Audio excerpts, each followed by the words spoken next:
Happy hikers! We have had two amazing young ladies staying with us this week. They are finishing their Sobo through hike. Say hi to woohoo! Say hi to Franks. Hi, I'm Franks. Say hi to Slip and Slide. All right, we are going to have some amazing conversations with them. This is especially for all you solo female hikers out there, or I should say solo female wannabe hikers out there. If you've ever wanted to hike the trail, but you are nervous, or your family is nervous because you are a solo female hiker, this video is for you. We're going to get started in just a second. All right, here we go with these two badasses finishing the trail. All right, so let's start with Slip and Slide. Slip and Slide, how did you know you wanted to hike the trail? Like, how long did you plan for it? Yeah, so I just graduated high school last summer. And I knew I wanted to take a gap year before college, and I was kind of thinking about things that I would want to do during the gap year. And I knew that I liked nature, I liked travel, and this seemed like, and I liked challenge, and this seemed like a good combination of those three, and kind of like something so out of the blue that it was just like, oh yeah, I have to do that. Cool. I always tell people your age, like, always put your through hike on your CV, on your resume, because like anyone who understands what it is that you've done, they would be insane not to hire you. So what was your family's reaction when you were like, hey, I'm gonna go hike 2,200 miles by myself? Ding. So my mom didn't even know that it was like a thing to through hike, and she was very nervous. I'm sure that's kind of a common thread among mothers. My dad, he was also nervous, but he had read A Walk in the Woods, and he really liked that book. And so good. That kind of like lessened the shock for him, I think. Sure. And you know, it took a little bit of convincing and like reassurance that I would be fine. Like, there's people out here. I'm not just going in the middle of the woods. I mean, I am, but you know, it's safe. Yeah, you're not trekking like unknown territory, like terra incognita, right? Exactly. Yeah. And you know, eventually they came around, and now they're super excited about it. I mean, I think my mom, you know, she's done a good job of hiding her worries, but yeah, she's come around. Yeah. I bet they're super proud of you now, right? Yeah.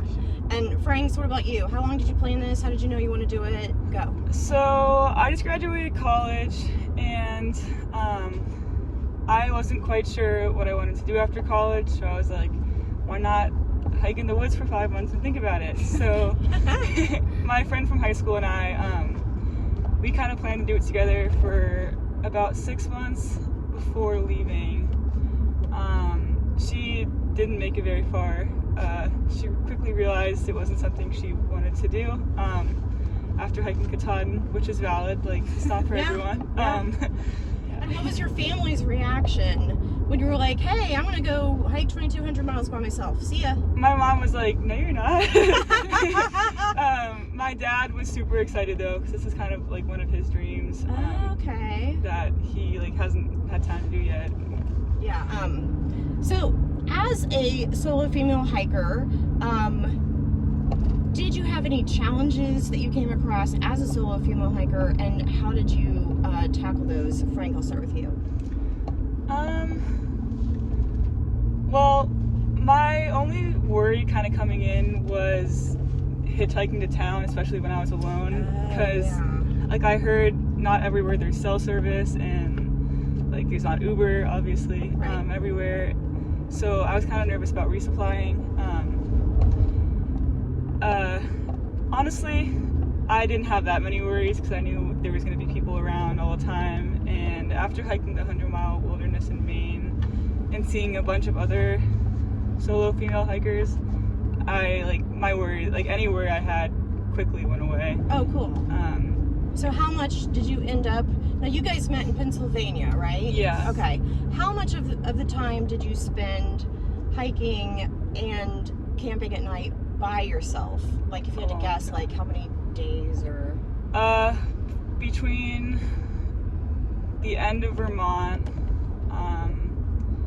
and until I met Slip and Slide in Pennsylvania, I probably only had like 3 nights where I camped with someone else. Okay. In a shelter or campsite. And what about yeah. you, Slip and Slide? I had the opposite. I only had like 3 nights where I camped alone. Other Really? than that, yeah, there were like other thru hikers, long trail hikers in Vermont. Yeah. What about like section hikers, Yeah. weekend hikers? I found that there were always people at like the shelters that I stayed at. Okay. So, And- I guess it varies. Yeah. yeah, like timing and obviously if you're a no-bo, you're gonna have to be like beating off other hikers with a stick. Like you're gonna be fighting for space in shelters and campgrounds. Sobos, not as many of you guys, right? So you're not having to fight for resources on the one hand, but on the other hand, yeah, less chance. I mean, we had a lot of Sobos this year who came through completely alone, and they had been hiking for like most of the trail by themselves. Those were especially like the really early people. So what about you, Slip and Slide? Were there any challenges that you faced or were nervous about, and did they ever come to fruition, or how did you deal with them? I mean, I think coming in, like, kind of an obvious concern, just like being alone in the woods seems like a very scary concept, especially like as a woman, I guess. But like Frank said, I think there were pretty much always people around, at least every once in a while. And everyone I met was just a lovely person. I never felt unsafe with a person on the trail. Good. Yeah. And then hitchhiking as well was a concern of mine. But same thing, I never met a person that picked me up that wasn't kind or like was at all creepy. Oh, good. There were some Yeah. weird experiences, I mean, there are weird people out here. but, Oh, like, sure. You always, I mean, there's, and there's nobos, sobos, and hobos, and yeah, there's definitely people, and I always tell people, just follow that little Jiminy Cricket feeling you Yeah. get, and if you feel weird about a situation, listen to that, because like, there's nothing that's going to go wrong from you following your gut and you're erring on the side of caution. Yeah, so what did you do in those cases where you were like, something here just feels weird? Yeah, I mean, just trust your gut. Know that, like, you're, like, I think something that I learned a lot is, like, it's only embarrassing if you're embarrassed. So if you need to leave a situation and, like, it's weird, just leave, like, it's like you're never going to see these people again. Right.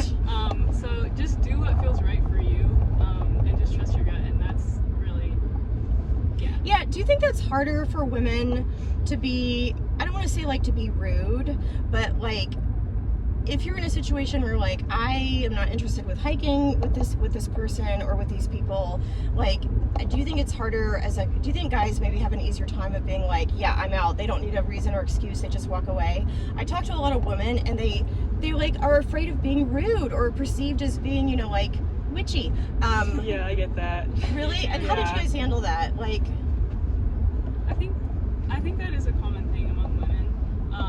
Like, I think once you're hiking for a while, you just realize, like, there's sort of a dynamic between hikers where, like, you do what's best for yourself. You look out for each other, but you do what's best for yourself. And if you don't want to hike with a group, just be upfront about it and, like, just tell them. And everyone is super understanding. Like, it's never a big deal. good. I also think it helps if you're with a group, like safety in numbers. Like if you ever feel weird in a situation and you don't feel emboldened to like take care of it by yourself, grab a friend and be like, hey, I really kind of want to ditch. And chances are they're going to be like, oh my God, I was hoping you would say that. And then it's just easier to like, make decisions together. Yeah.